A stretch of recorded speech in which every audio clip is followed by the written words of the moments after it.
This week, one of our readings is an article by the mathematician and computer pioneer Alan Turing. It's a deeply interesting piece, and I want to give some context and share my thoughts about how and why the piece is important. Turing is a fascinating and quite famous person. Famously, his concept of a Turing machine is an early theorization of how computer memory would work, not physically, but mathematically. This concept makes him one of the founding figures of the discipline of computer science. But he was not just a theorist. He led an effort in his native Britain during the Second World War to build a machine called the bomb that is sometimes called the first working digital computer. Its purpose was to quickly decode German communications that had been encoded using a supposedly unbreakable mechanism that the Germans called the Enigma machine. Such a great name. He may therefore be the single individual most responsible for the Allies winning the war. Turing was a gay man, and after the war, he was arrested and threatened with prison for gross indecency. Homosexuality was illegal in the United Kingdom at that time. So to avoid prison, he was forced to take injections of hormones that were supposed to remove his sex drive. He poisoned himself shortly afterwards in a probable suicide. His incredible contributions to the war effort remained secret. No one knew at the time that he was a war hero. They just thought he was a promising mathematics professor who was setting up an important computing program at the University of Manchester. And so the United Kingdom hounded to suicide its greatest war hero, a man who had literally invented and built a whole new category of technology that allowed the tide of the war to be turned by making it possible for the Allies to promptly read the most important encrypted radio transmissions of German military leadership. It's a really tragic story, actually. But a few years before his death in 1950, Turing anticipated a problem that almost 7 decades later has become urgent.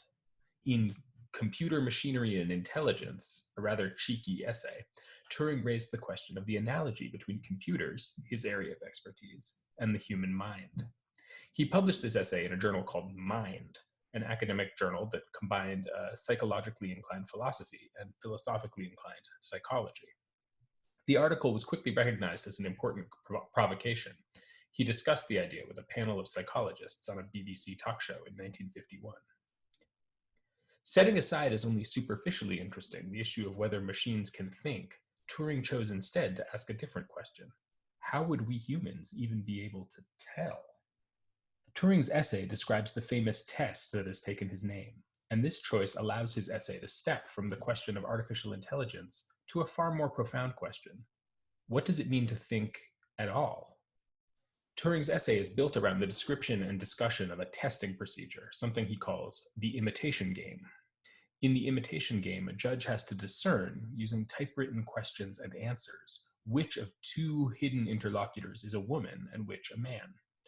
Both players try to convince the judge that they are the woman, and the judge tries to sort it out. One imagines that some mid-century gender panic hilarity ensues. Turing wonders what will happen when a computer tries to play the game, taking the place of the man. Quote, will the interrogator decide wrongly as often when the game is played with a computer as a participant as he does when the game is played between a man and a woman? This is the test. Can the computer fool a judge? Not all the time, but sometimes. At what threshold of success in the imitation game does the machine demonstrate that it has succeeded? Clearly, this should not be 50%. That would suggest that the judge could do no better than chance in discerning human from machine intelligence, and surely that cannot be a reasonable standard. We should probably deem machines able to think, even if that thinking cannot yet produce conversation indistinguishable from human conversation. So Turing suggests that if the computer can fool the judge 30% of the time, then we should be comfortable saying that it can think. In other words, a sometimes successful simulation of consciousness should count as consciousness for most intents and purposes. This is an argument with shocking consequences in that it seems to deprive consciousness of any essence whatsoever. It's all a matter of appearances for Turing, or really of prose style. If the machine can write in such a way as to fool an observer more than occasionally, then who are we to say it doesn't think? All we can really say is that it doesn't think the same way we do, but Turing invites us to judge the tree by its fruit.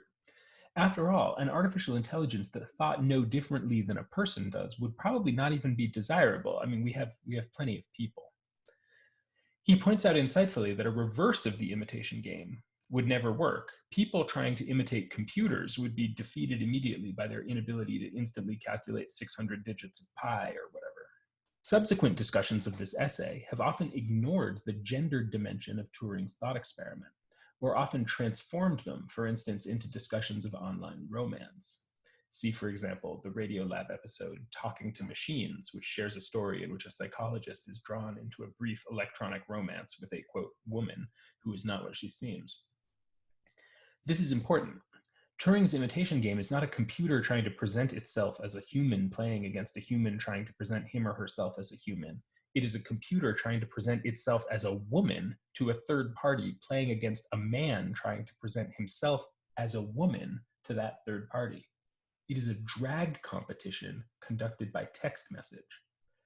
So really, it would be better to say that the machine merely needs not to be exposed as an imposter more frequently than another imposter. Does that make sense? And it's worth reflecting that it's a standard that may be getting easier to meet. As we interact more and more with strangers over media like Twitter and online dating services, we have more opportunities to encounter people, real flesh and blood human persons, behaving in stereotypically, well, robotic ways. Take a look at the posts underneath any prominent politician's tweet, and you'll likely encounter some specimen of complete madness that may prompt you to suspect a bot. That is to say, an automated response that feels like it may have been written by a machine learning tool assembled by the GRU in St. Petersburg and posted to an account designed to look like a stereotypical American. But what's scary is how many of these are, when you investigate, actually the real people they purport to be. In this way, Turing's imitation game imagines a vision of consciousness that is social all the way down. To win the imitation game is not only to perform one's consciousness for another, but to have the profound empathy and self-awareness necessary to understand how to perform the consciousness of a different person, of another gender. It's a performance of emotional capacity. It's acting. And this idea of emotional capacity, of affective depth being the separator between humans and artificial consciousnesses, has a long history, especially in philosophical science fiction classics like Blade Runner, 1982. So I'm going to include some spoilers for this 38-year-old classic film. If you haven't seen it, it's an amazing neo-noir vision of an imagined 2019 Los Angeles. It's gorgeous. We follow Harrison Ford in the role of a Blade Runner named Deckard. So a Blade Runner is a kind of detective tasked with hunting down and killing escaped cyborgs who are called replicants. These replicants are kind of biotech products, effectively identical to humans, although faster and stronger and smarter.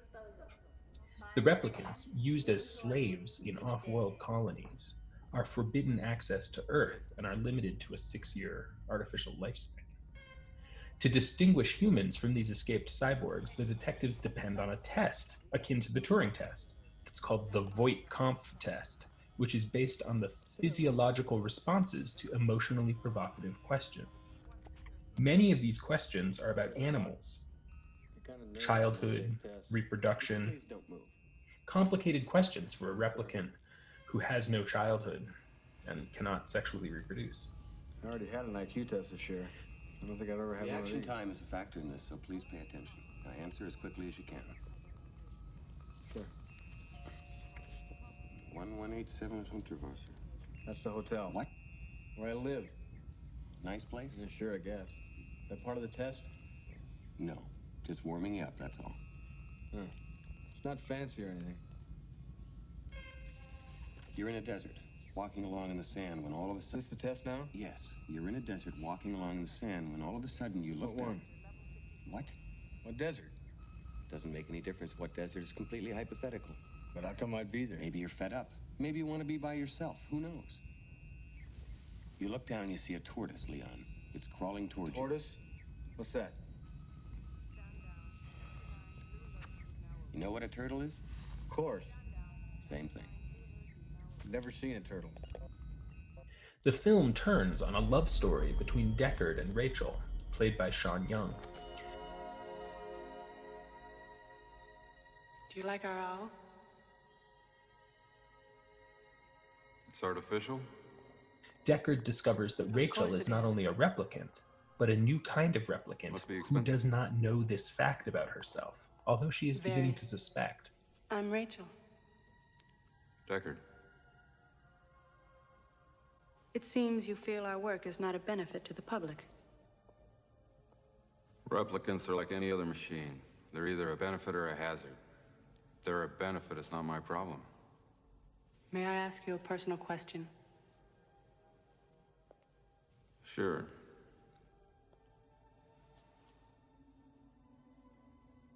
Have you ever retired a human by mistake? No. But in your position, that is a risk. Is this to be an empathy test? Capillary dilation of the so-called blush response? Fluctuation of the pupil? I want to see it work. Where's the subject? I want to see it work on a person. I want to see a negative before I provide you with a positive. What's that gonna prove? Indulge me. On you? Try her. She has been given implanted memories of a false childhood, memories taken from her creator's niece. Do you mind if I smoke? It won't affect the test. All right, I'm going to ask you a series of questions. Just relax and answer them as simply as you can.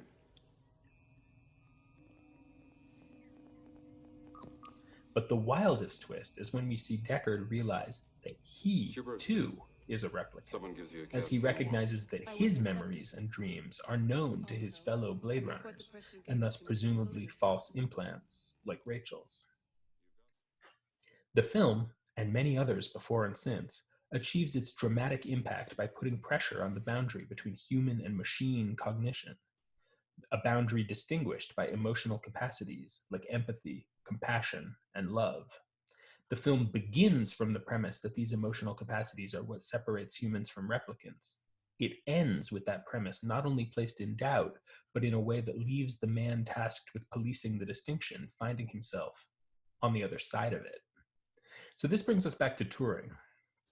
In the second half of Turing's essay, he brings up and addresses an objection to machine consciousness raised by another computer pioneer, the 19th century mathematician Lady Ada Lovelace, a daughter of the poet Lord Byron, who was involved in discussions surrounding the construction of her friend Charles Babbage's knowledge engine. The knowledge engine was an early mechanical precursor to the computer. Imagine gears instead of transistors. It never quite worked. The theory was ahead of the manufacturing capacity. Ada Lovelace wrote the first programs for the machine while it was in progress. She proposed in her letters with Babbage that nothing the machine produced could be said to be thought, because it would lack that quality of originality and surprise that she deemed necessary for authentic thought.